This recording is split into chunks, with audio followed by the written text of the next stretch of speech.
yan. Sabi ni Senator Bongbong, wala daw bahid ang kanilang pamilya. $10 billion ang nanakaw ng panahon nila, 450 billion pesos.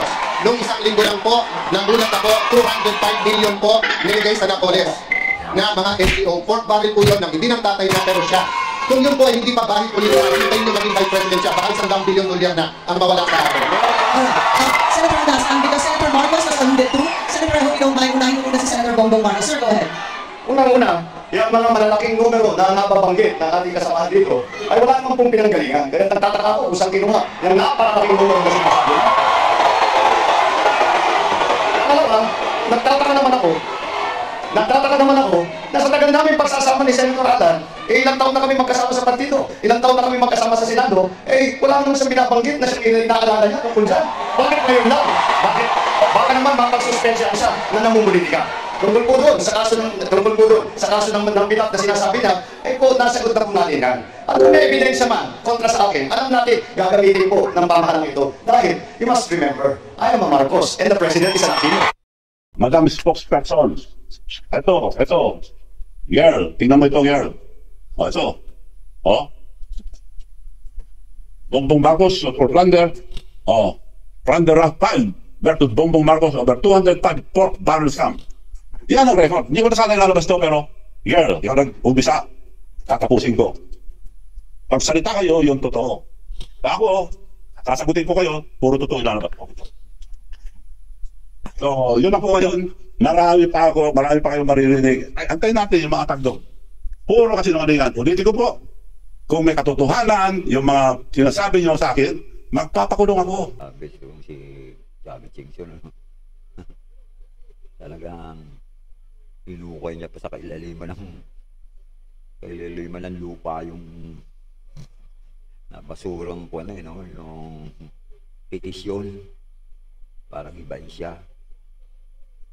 Kasi yan yun yung ina-expose niya ngayon, yan yung nabasurang petisyon ng panahon ng 2016 eleksyon ng mga presidente at vice-presidente.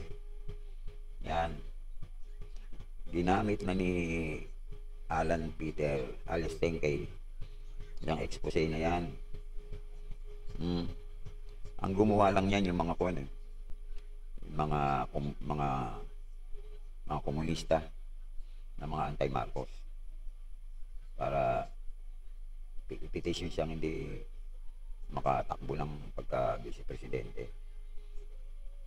Yan, tapos kinuha nga ni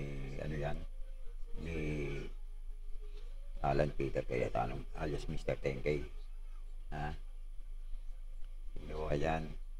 Yan ang ginamit niyang paninira ng debate noong 2016. Yan. Ngayon, binubuhay mo. Sa palagay mo ba, kung yan totoo, hindi yan gagamitin ng mga anti-Marcos. Lalo na yung mga galit kay PBBM. Yung mga kalabasa vlogger, yan. Siyempre, unang-una dyan na gagamit niyan. Unang-una nang mag-expose niyan, mga anti-Marcos. Tulad nila, Jimmy Bondok. Maharlika. Nila, Celis.